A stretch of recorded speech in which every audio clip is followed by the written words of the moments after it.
Remember when everybody went crazy about the outdoors during the pandemic and all the national parks were just clogged with tourists?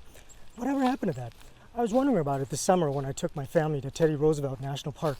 Like many such parks, Teddy Roosevelt is located just outside of town where tourists can get food and souvenirs and even hotel rooms. And that makes these parks economic engines for their region.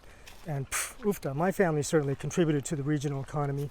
I mean, we did go through the park to see the bisons and the badlands, but we spent most of our time in town eating enormous pancakes and ice cream and buying souvenirs, riding the zip line, and just screwing around in general. It turns out that the national park system wasn't affected by the pandemic in the way that I thought.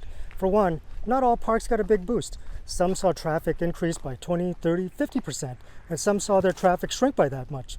Now, look at the differences among just the top 10 parks.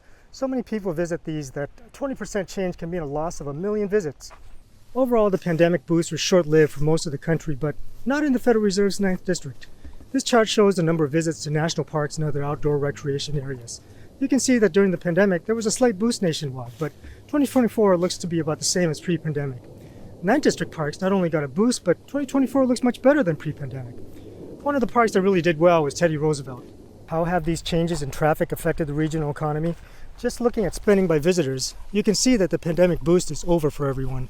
You notice that this is different than the visitation trends, and that's because vacationers are now spending less per visit.